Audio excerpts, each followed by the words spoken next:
Ayo bawa harta ke surga. Dukung pembangunan sekolah Islam Mufid dengan donasi ke rekening atas nama Yayasan Muflih untuk Islam dan Dakwah. Bismillahirrahmanirrahim. Assalamualaikum warahmatullahi wabarakatuh. Alhamdulillahirabbil alamin wassalatu wassalamu ala asyrafil anbiya'i wal mursalin wa ala alihi wa ashabihi ajma'in. Hadirin dan hadirat yang dirahmati Allah, pada kesempatan subuh hari ini kita lanjutkan kembali pembahasan Rasyul Barad Syarah Al-Adab Al-Mufrad. Sekarang kita masuk dalam bab yang ke-60. Babun man aghlaqal baba al-jar. Silakan. Bab ke-60, orang yang menutup pintu terhadap tetangganya. Malik bin Ismail mengabarkan kepada kami, ia berkata, Abdus Salam mengabarkan kepada kami dari Laith, dari Nafi' an Abdi Umar qal laqad ata alaina zamanun aw qala hinun wa ma ahadun ahaqqu bi dinarihi wa dirhamihi min akhil muslim. Dari Ibnu Umar ia berkata, telah datang kepada kami satu masa atau satu saat, tidaklah seseorang lebih berhak terhadap dinar dan dirhamnya daripada saudaranya sesama muslim. Tsumma al-ana ad-dinar wa dirhamu ahabbu ila ahadina min akhihil muslim. Lalu sekarang dinar dan dirham lebih dicintai oleh salah seorang di antara kalian, di antara kita, daripada saudaranya sesama muslim. Sami'tu Nabiyya sallallahu alaihi wasallam yaqul kam min jarin muta'alliqin bijarihi yaumal qiyamati yaqulu ya rabbi hadza aghlaqa babahu duni famana'a ma'rufahu. Aku mendengar Rasulullah sallallahu alaihi wasallam bersabda, berapa banyak tetangga memegangi tetangganya di hari kiamat sambil berkata, wahai Rabbku, orang ini menutup pintunya terhadapku, lalu dia menghalangi kebaikan terhadap diriku. Jemaah yang dirahmati Allah, di riwayat ke-111 ini disebutkan bahwa Ibnu Umar berkata bahwa di masa-masa yang pernah mereka lalui, di masa tersebut bagi seorang muslim saudaranya lebih penting ketimbang uangnya. Ada masa di mana para sahabat merasa bahwa dia harus lebih mengedepankan saudaranya sesama muslim ketimbang uangnya sendiri. Mungkin pernah kita dengar riwayat sahabat Nabi nawarkan sebagian dari hartanya kepada sahabat yang baru datang hijrah. Bukan cuma uang yang ditawarkan, bahkan istri. Saya punya sekian istri, kalau kamu mau salah satunya saya ceraikan, lalu kamu bisa nikahi. Ya. Ini menunjukkan bahwa ithar di masa sahabat Nabi itu sangat tinggi. Apa itu ithar? Ithar itu adalah seseorang mengedepankan orang lain dalam hal-hal duniawi. Atau secara umum, ithar itu mengedepankan orang lain.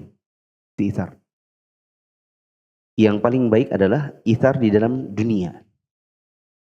Yang kurang disukai adalah ithar dalam agama. Contohnya mengedepankan orang dalam agama, misalnya seseorang berada di shaf kedua, kemudian di shaf satu ada satu celah kosong. Lalu dia dengan saudaranya satu sama yang lain saling menyodorkan. Dalam agama itu dimakruhkan. Seharusnya berebutan. Kemudian kata beliau, sekarang sudah tidak sama zamannya dengan zaman kami, di mana di zaman sekarang dinar dan dirham lebih dicintai seseorang ketimbang saudaranya. Sampai-sampai Rasulullah SAW pernah bersabda, berapa banyak tetangga yang memegangi tetangganya di hari kiamat sambil berkata, ya Allah, orang ini meskipun sebagai tetangga, dia suka menutup pintunya dariku, lalu menghalangi kebaikannya dariku. Ini hendaknya menjadi introspeksi untuk kita semua. sebagai seseorang yang bertetangga dengan orang lain, yang punya banyak kelebihan, tapi dia tidak pernah ada keinginan berbagi dengan saudara-saudaranya sesama muslim. Bahkan cenderung menutup pintu. Menutup pintu ini entah dengan tidak bergaul, entah apabila ada orang butuh bantuan dia enggan untuk memberikan padahal dia punya kemampuan dan seterusnya. Nah, kandungan hadis di dalamnya terdapat penekanan agar memperhatikan hak tetangga dan anjuran agar bergaul dengannya meskipun dia berbuat zalim. Karena dengan demikian dapat menimbulkan kedekatan, hubungan yang baik dan saling mencintai. Hadis ini menganjurkan kepada kita untuk senantiasa memperhatikan tetangga satu sama yang lain dan menganjurkan untuk bergaul dengan mereka. Ya. Saya tahu di sebagian kita itu punya prinsip gini. Saya ingin menyelamatkan diri. Daripada saya banyak bergaul, lalu mungkin saya menyakiti, mungkin saya tersakiti. Sehingga dengan prinsip ini yang dia aplikasikan adalah bergaul dengan sangat terbatas. Hanya ketemu di masjid, salam, pulang. Datang ke masjid, salam sebentar, sholat, pulang. Dalam kegiatan-kegiatan masyarakat mungkin kurang bergaul, ini kurang disukai. Bahkan kita dianjurkan untuk bergaul ya, satu sama yang lain. Adapun interaksi dengan tetangga kadang terjadi sesuatu yang kurang pas, ya, maka ini ya, dibutuhkan yang namanya kedewasaan, komunikasi, dan itu memang butuh latihan. Latihan untuk saling mengerti dan memahami satu sama yang lain. Riwayat berikutnya. Babun la yashba'u duna jarihi. Bab ke-61, tidak kenyang sementara tetangganya kelaparan. Muhammad bin Katsir mengabarkan kepadaku, dia berkata, Sufyan mengabarkan kepada kami dari Abdul Malik bin Abi Bashir an Abdullah ibn Musawir qala sami'tu Ibn Abbasin radhiyallahu anhuma yukhbiru Ibn Zubairi yaqul sami'tu an-nabiyya sallallahu alaihi wasallam yaqul laisal mu'minu alladhi yashba'u wa jaruhu ja'i'. Dari Abdullah bin Al-Musawir ia berkata, aku pernah mendengar Ibnu Abbas mengabarkan dari Ibnu Zubair, ia mengatakan, aku pernah mendengar Nabi sallallahu alaihi wasallam bersabda, bukan orang beriman orang yang kenyang sedangkan tetangganya lapar. Penjelasan kata wajaruhu ja'i', yakni dia mengetahui keadaan tetangganya itu dan juga ketidakmampuannya. Ibnu Abbas radhiyallahu anhuma sebagai seorang sahabat Nabi yang junior, ya, karena usianya dengan Nabi terpaut jauh meskipun sepupu. Kita di kajian usul fi tafsir hari Senin pernah ceritakan tentang sedikit biografi Ibnu Abbas sebagai salah seorang dari ulama ahli tafsir dari kalangan sahabat Nabi, di mana Nabi SAW sempat menggendong dia waktu dia masih bayi. Ibnu Abbas mengabarkan kepada Ibnu Zubair, di mana Ibnu Zubair juga sahabat kecil. Ibnu Zubair ini Abdullah bin Zubair Ibnu Awam, di mana ayahnya yaitu Zubair, sahabat Nabi. Abdullah bin Zubair juga sahabat Nabi tapi masih kecil. Dan dia punya adik namanya Urwah bin Zubair. Nah, Urwah bin Zubair ini ketika dia lahir Nabi sudah wafat. Berarti dia dihitung tabi'in. Nah, Ibnu Abbas menceritakan kepada Ibnu Zubair bahwa Rasulullah pernah bersabda, bukan orang yang beriman orang yang kenyang sedangkan tetangganya kelaparan. Ya. Di penjelasan kata disebutkan, dan dia tahu keadaan tetangganya lapar tapi dia biarkan. Ini tidak berlaku apabila ada orang yang tidak tahu. Ya. Misalnya 5 rumah dari kita orangnya kelaparan, tapi kita memang tidak tahu. Dan orangnya juga tidak pernah meminta. yang lain tidak pernah mengabarkan, ini beda halnya. Ini dia tahu tetangganya kelaparan, tidak mampu untuk membeli makanan, lalu dia berkenyang-kenyang. Ini yang dikatakan tidak beriman. Dicatat di dekat situ. Yang dinafikan di sini adalah kamalul iman, bukan aslu iman. Teman-teman harus belajar ini juga. Iman itu ada yang kamalul iman, ada aslul iman. Iman itu ada yang sebatas pelengkap, penyempurna, dan ada yang asal. Asal itu artinya pokok. Kalau yang hilang adalah aslul iman, maka dia kafir. Kalau yang hilang adalah kamalul iman, maka dia masih mukmin, tapi entah dia berdosa atau dia kehilangan sebagian keutamaan. Contohnya orang tidak percaya adanya nabi. Maka ini kehilangan kamalul iman atau aslul iman? Hah? Aslul iman atau kamalul iman? Aslul iman. Siapa yang tidak beriman adanya nabi maka dia kafir. Contoh yang kamalul iman, misalnya berbuat baik kepada tetangga. Apalagi kalau ada tetangga lapar. Seharusnya dia perhatikan, apalagi dia tahu. Seharusnya dia nyumbang makanan. Supaya dapat kamalul iman, penyempurna iman. Kalau dia lakukan, maka dia dapat pahala. Kalau dia tidak lakukan, maka bisa jadi dia berdosa, atau bisa jadi dia kehilangan keutamaan. Kalau dalam bab ini dia berdosa. Contoh yang lain, siapa yang bisa kasih contoh? Dia tidak lakukan, tapi dia tetap mukmin, tapi hilang sebagian keutamaan. Contohnya apa?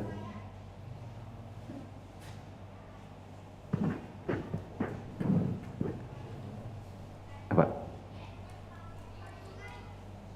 Contohnya menyingkirkan gangguan dari jalan. Misalnya ada batu. Ini batu kalau ditendang-tendang nanti mungkin membahayakan. Ya, ada batu-batu di jalanan. Kan imatatul adza 'anit thariq, memindahkan atau menyingkirkan gangguan dari jalan, itu kan bagian dari keimanan. Apabila ada orang lihat, oh ada batu-batu, ini bagusnya dipindahkan nih.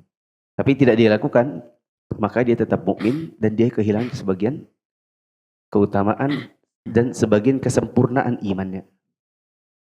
Sebagian kesempurnaan iman.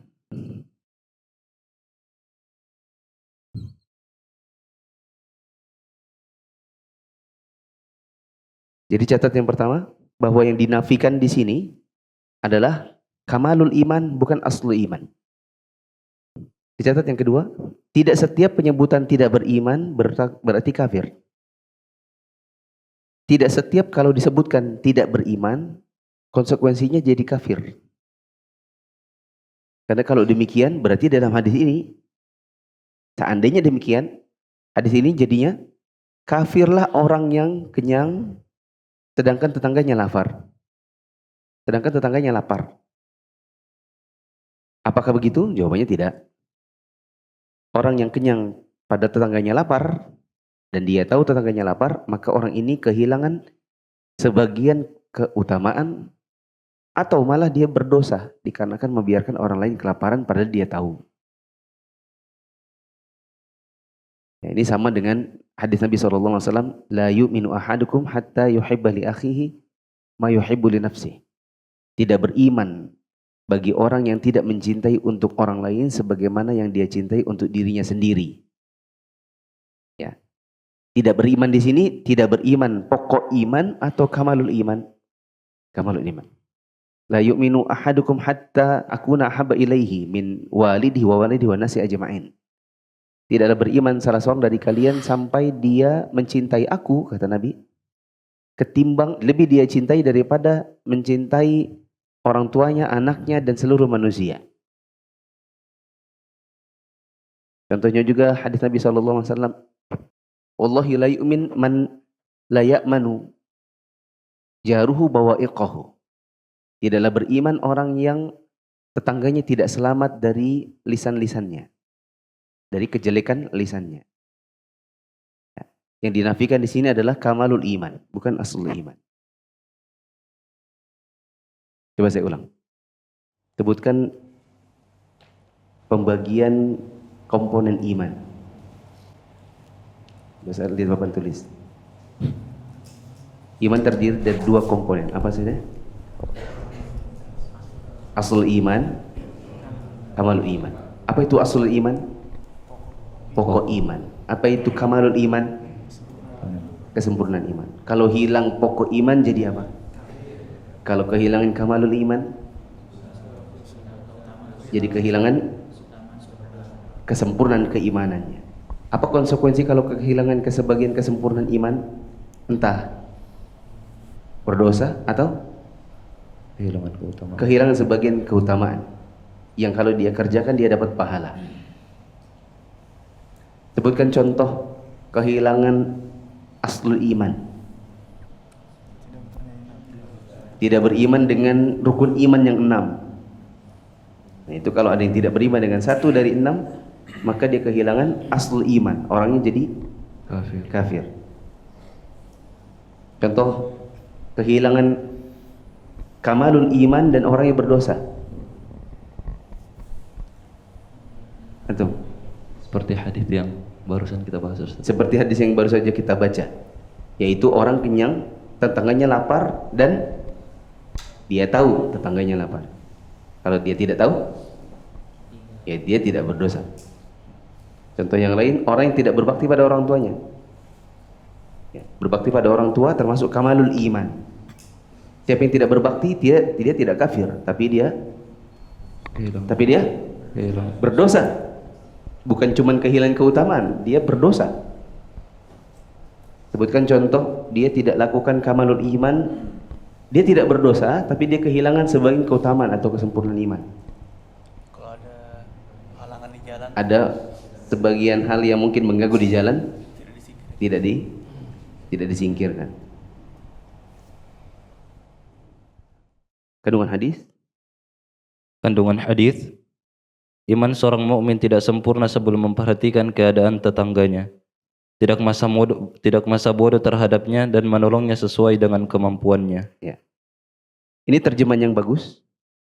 Kalau kita menerjemahkan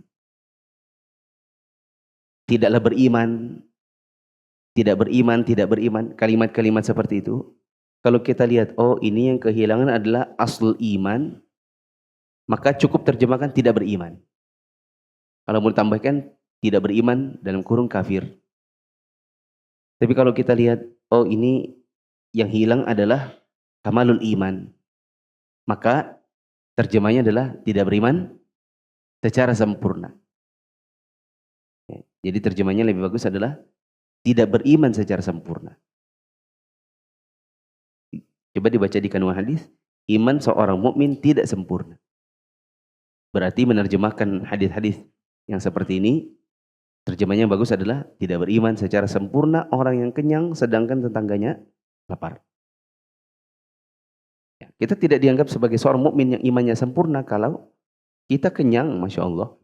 Ya, hari-hari Gojek datang bawa makanan. Tetangga lapar, kita tahu lalu kita biarkan.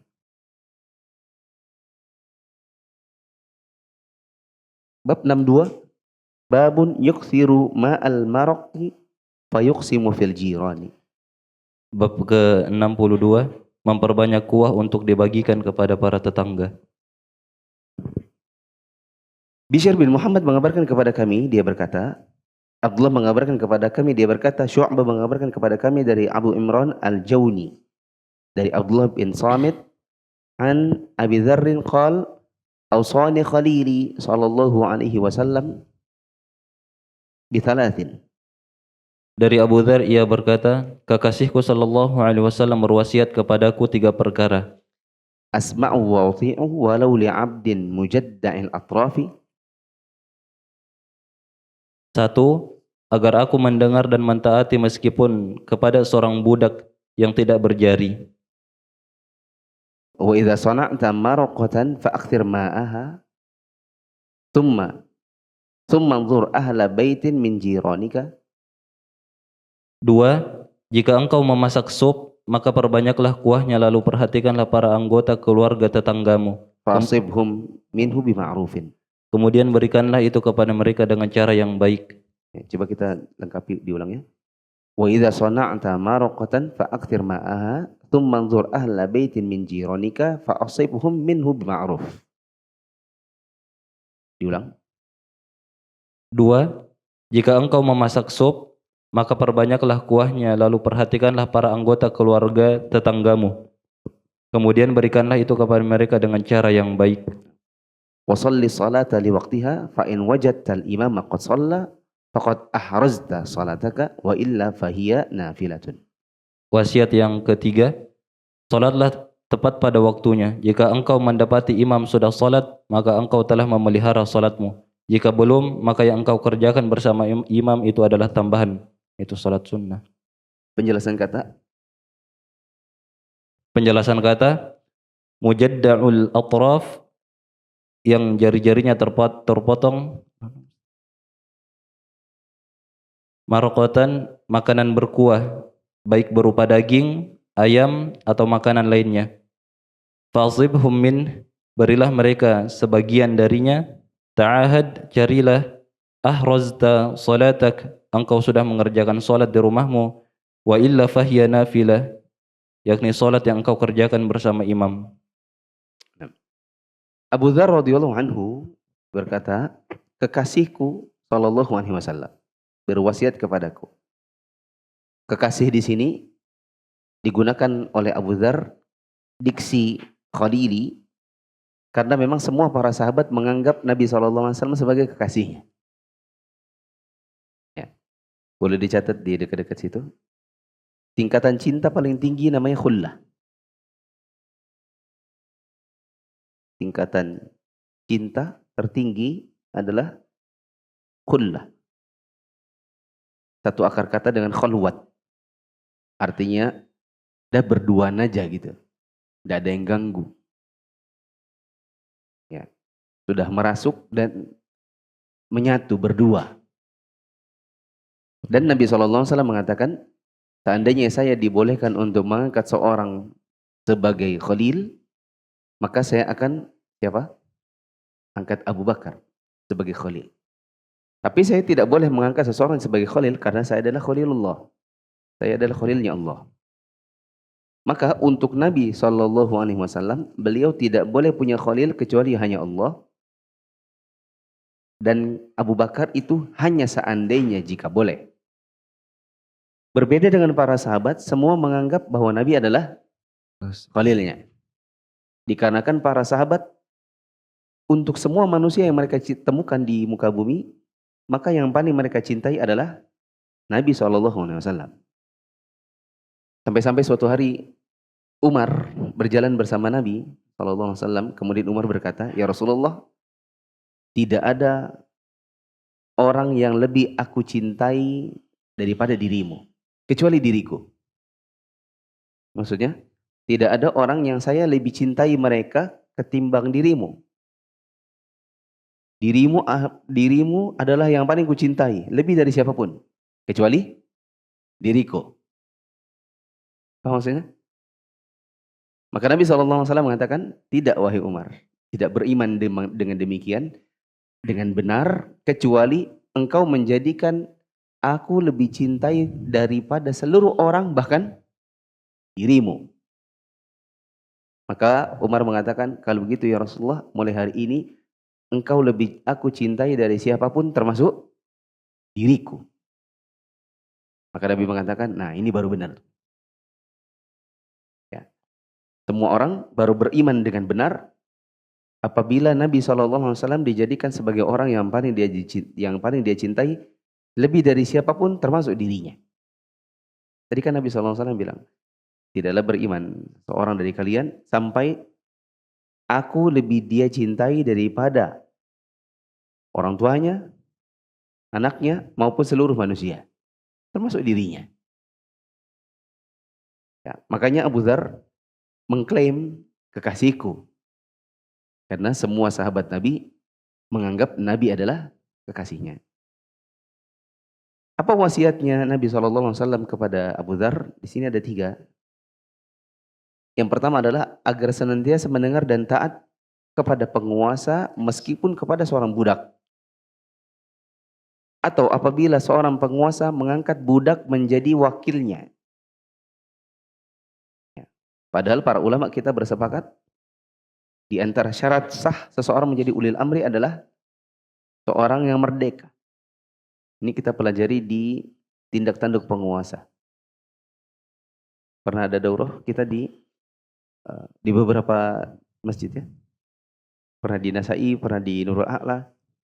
Yang intinya bahwa di antara syarat sah atau di antara syarat seseorang menjadi pemimpin itu adalah merdeka. Tapi seandainya ada pemimpin merdeka mengangkat budak sebagai wakilnya, atau ada orang menjadi budak lalu dia memberontak dan ternyata dia berhasil dalam pemberontakannya lalu dia jadi penguasa, maka dia harus didengar dan ditaati. Kata Nabi SAW, meskipun orangnya tak punya jari. Ada juga yang mengartikan meskipun cuil hidungnya. Meskipun cuil hidungnya. Wasiat yang kedua adalah apabila Abu Dzar memasak, di sini dikatakan sup, adapun marokoh tadi disebutkan makanan apapun yang ada kuahnya. Ya, kalau di kita tidak mesti sop, di kita ada juga namanya soto, ya kan? Apalagi kolak. Ya. Di kita banyak makanan-makanan yang ada kuahnya. Jadi ini jangan diartikan ini sop aja kok. Kalau soto enggak kok. Banyakkan kuahnya, tambahin gula merahnya. Itu kan sop yang dimaksud Nabi. Kalau ini kan kolak. Kalau kita masak masakan yang di situ ada kuahnya, maka perbanyaklah kuahnya. Lalu perhatikan anggota keluarga mereka, para tetangga, lalu berikan kepada mereka dengan cara yang baik. Boleh dicatat di dekat situ, jika tidak bisa perbanyak apanya? Isiannya. Ya. Ini berlaku apabila kita tidak bisa memperbanyak isiannya, maka perbanyak kuahnya. Kalau bisa banyak kuah, banyak isi, maka itu lebih bagus. Misalnya apa ya? Kita masak kolak ya. Ya. Antum pernah ke posyandu enggak zaman dulu? Pernah dia imunisasi? Nah, kalau habis diimunisasi dikasih apa? Bubur jo, ya kan? Nah, masih ingat bubur jonya posyandu? Ya kan? Banyak kuahnya, agak bening, minim santan gitu. Ya. Itu karena itu yang dimampu. Tapi kalau kita misalnya punya kemampuan untuk punya santan yang enak, gula merahnya gula merah yang benar-benar gula merah kampung, ya. Terus diperbanyak kacangnya, perbanyak pisangnya, tambah durian, kasih. Kalau memang punya kemampuan. Tapi kalau memang tidak punya kemampuan, maka paling tidak perbanyak kuahnya. Nah, yang ketiga, agar senantiasa sholat tepat waktu. Ya. Jika kita dapati imam sudah sholat, berarti kita telah melihara sholat. Apa maksudnya di sini? Dicatat di dekat nomor 3.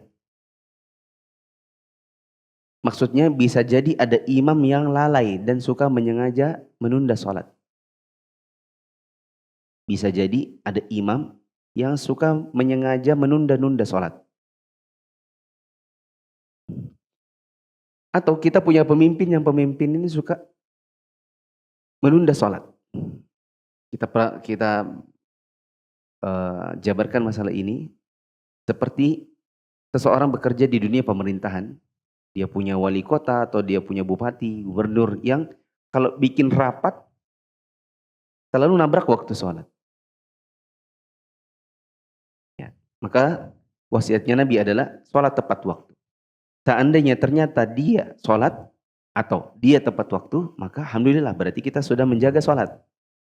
Tapi seandainya kita kena dengan pemimpin atau imam yang seperti ini, dan dia tunda-tunda sholat, lalu kemudian akhirnya dia sholat, lalu kita sholat lagi sama dia, maka sholat yang kedua dihitung sunnah. Itu maksudnya.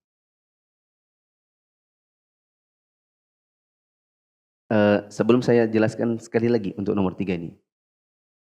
Saya dengar dari sebagian teman-teman, ini bukan komplain ya.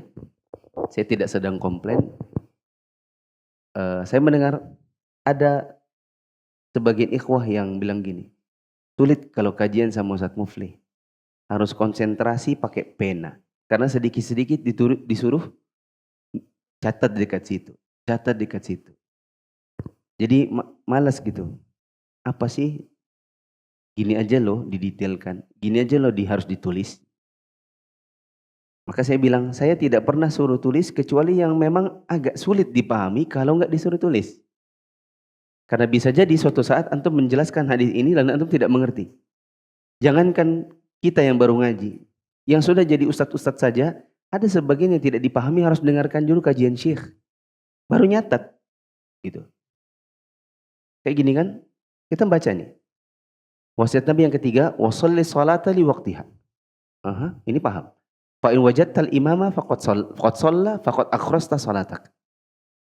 Maksudnya gimana ya? Imam sudah sholat, kamu berarti menjaga sholat. Wa illa fahiya nafilatun. Kalau enggak ya berarti sholat sunnah. Maksudnya gimana ya? Ini karena perkataan Nabi ini kan kalimat yang jawami. Kalimat-kalimat Nabi itu pendek-pendek tapi maknanya itu mendalam. Tidak bisa dipahami dengan baik kecuali orang yang berilmu. Kita yang sudah lama ngisi, sudah 10-20 tahun saja, dapatkan kalimat seperti ini itu masih, nggak paham. Cari syarah dulu. Ya, cari syarah, cari kajian syekh, didengarin. Oh maksudnya begini. Baru kita catat. Maka kalau ada yang saya suruh begitu, silakan dicatat dekat situ. Itu dikarenakan ini tidak akan bisa dipahami dengan baik kalau tidak dicatat. Sehingga suatu saat bila teman-teman membacakan hadis ini, teman-teman paham maknanya. Ya. Maksud dari yang nomor 3 ini adalah disuruh sholat tepat waktu, karena bisa jadi kita hidup di zaman atau bertemu dengan imam sholat yang mereka itu suka menunda-nunda waktunya. Sehingga kalau ternyata kita sudah terbiasa sholat tepat waktu, kita dapati ternyata imamnya belum sholat, kita sholat di tempat yang lain, maka kita sudah terhitung menjaga sholat. Bila suatu saat kita temukan imamnya belum sholat dan kita sudah sholat, kemudian kita masuk ke dalam masjid, bergabung sama mereka, mereka baru sholat, kita sholat yang kedua dan sholat yang kedua dihitung sunnah, itu maksudnya. Contoh, ASN rapat sama wali kota. Sholat zuhurnya, tunggu itu, zuhur. 12.25. 12.25 azan, si ASN ini keluar karena dia tahu Pak wali kota ini pasti jam 1 baru sholat zuhur. Ya. Daripada saya setiap saya rapat, saya selalu korbankan sholat saya. Dia bilang, Pak, izin sholat dulu Pak. Oh iya silakan, keluar dia. Pergi dia ke masjid. Ya kan? Dia balik. Ikut rapat sebentar, jam 1 baru wali kotanya sholat zuhur. Terus diajak, ya sholat lagi. Maka disunahkan bagi kita untuk, ayo sholat lagi sama dia. Dan sholat kita yang kedua dihitung sunnah. Itu maksudnya. Dan usahakan untuk bertemu dengan penguasa yang seperti ini untuk tidak membuat keributan dan hasutan lantaran dia menunda-nunda sholat. Usahakan bisa memberikan nasihat, tapi jangan sampai membuat hasutan, provokasi untuk yang seperti ini. Kandungan hadis. Kandungan hadis 1. Disunnahkan menasihati orang-orang yang dicintai dan para sahabat dengan nasihat yang bermanfaat di dunia dan akhirat. Kandungan hadis yang pertama, disunnahkan untuk menasihati orang. Apalagi kalau orang itu kita cintai. Dengan nasihat yang bermanfaat dunia dan akhirat. Saya jadi kepikiran. Boleh dicatat dekat nomor 1. Tanda cinta apa? Apa kira-kira? Nasihat. Tanda cinta itu nasihat. Kalau kita dicintai orang, itu di antara ciri-ciri kita dinasihati. Karena kalau tidak, maka kita dibiarkan. Ya. Kita suka melakukan apa gitu ya. Yang itu kurang baik. Dilihat sama teman kita. Kalau dia betul-betul cinta, mungkin akan bilang, aku boleh enggak nyampaikan masukan. Kalau tidak, maka dibiarkan aja. Justru kalau kita dapati ada orang dengan kita, dia dekat, kita melakukan kesalahan, dia biarkan, itu berarti bukan orang yang betul-betul mencintai kita. Sering ini saya sampaikan kepada sebagian teman-teman, terutama teman-teman yang justru dekat. Justru semakin dekat, semakin akrab, semakin punya interaksi lebih, maka harus lebih siap untuk dinasihati. Nanti kalau antum tidak siap, suatu saat pasti kita pisah. Pasti antum tidak akan tahan. Kenapa? Justru kalau semakin dekat, semakin kita ingin yang dekat ini lebih baik. Seorang ustadz punya orang dekat, punya asisten, tapi kelakuannya tidak seperti ustadznya. Atau dia mencerminkan yang justru berkebalikan dengan ustadznya. Yang tercemar kira-kira ustadznya atau dianya? Ustadznya. Maka ya, saya katakan kepada sebagian orang, justru antum mau dekat, mau banyak interaksi, justru akan menuntut antum untuk lebih memperbaiki diri. Karena saya juga tidak mau kemudian saya punya orang yang dianggap dekat, tetapi dia merepresentasikan justru yang berkebalikan dengan saya. Karena nanti khawatir nanti nama kita tercemar. Misal saya tidak suka dengan sebagian ikhwan yang kalau bikin status itu isinya kayak liar, siapa yang disindir, tidak jelas gitu. Nah, karena saya tidak pernah melakukan hal itu. Bahkan saya kalau melakukan sekalian aja jelas kepada siapa orangnya. Ya, meskipun kadang-kadang ada juga ikhwan bilang, Ustaz Mufli kadang-kadang terlalu jelas. Ya, terlalu jelas. Tapi kalau misalnya ini yang disindir adalah saudara sendiri, teman sendiri. Tapi dalam sebuah status itu saya kurang suka. Ya.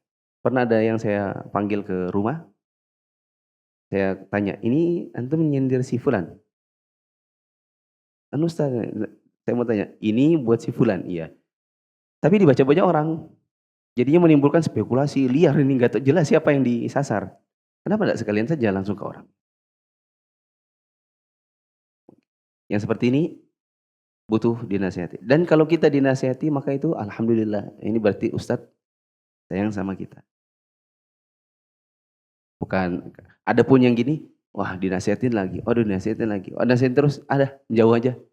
Maka cocok, saya nggak suka dengan orang yang bebal, yang anti dengan nasihat.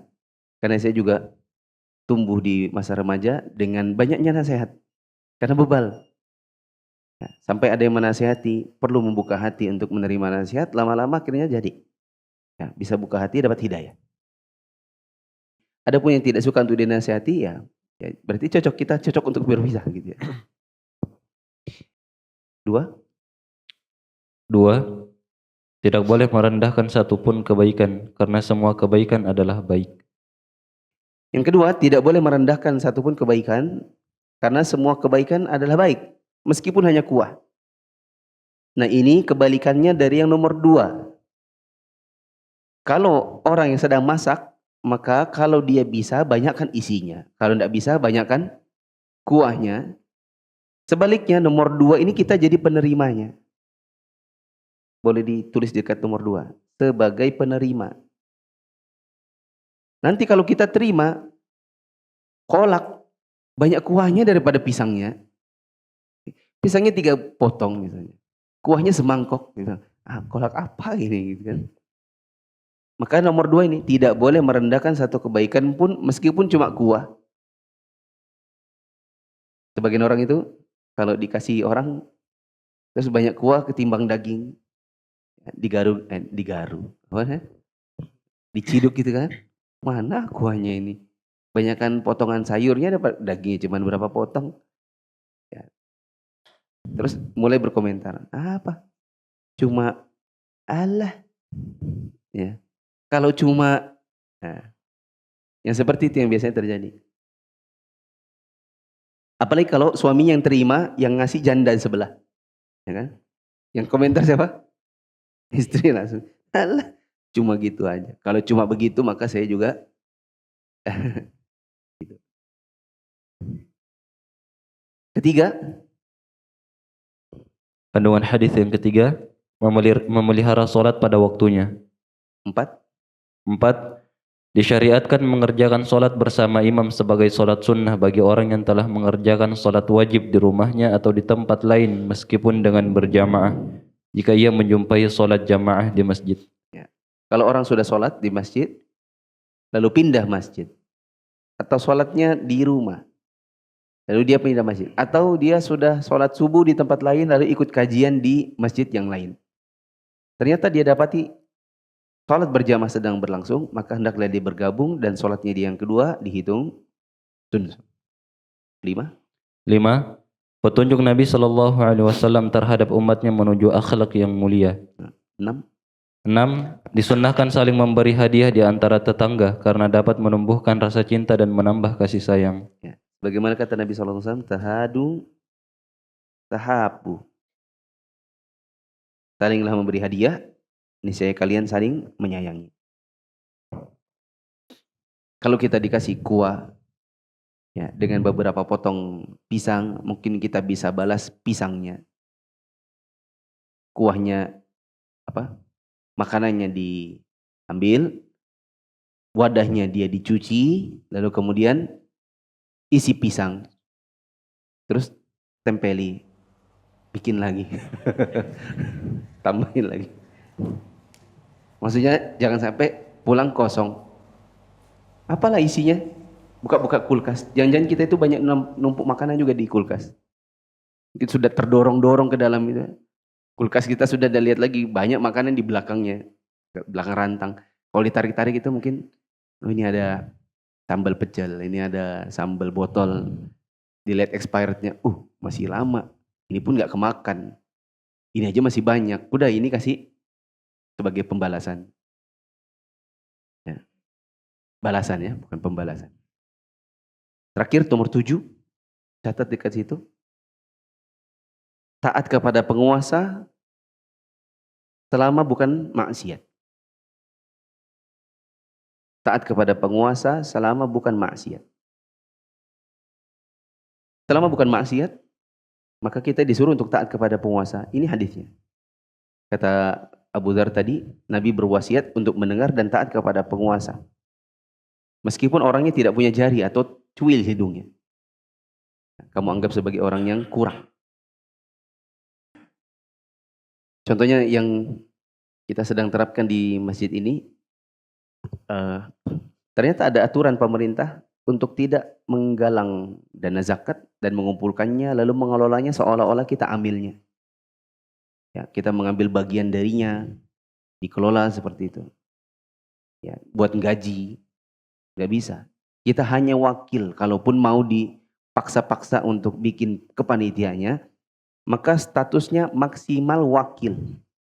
Kalau cuma wakil, maka kita terima hanya untuk salur, nggak boleh dicokek. Apa itu dicokek? Nggak boleh diambil sebagian. Karena yang boleh ngambil sebagian dari zakat itu siapa? Amil. Ya, dan tidak berhak untuk mengumpulkan dengan status sebagai amil, ya, bagi orang-orang yang tidak berizin atau tidak berafiliasi atau tidak menjadi bagian dari suatu badan yang resmi dapat izin. Saya juga baru tahu setelah sekian tahun Ya, biasanya tapi memang kita biasanya tidak pernah coket-coket zakat ya.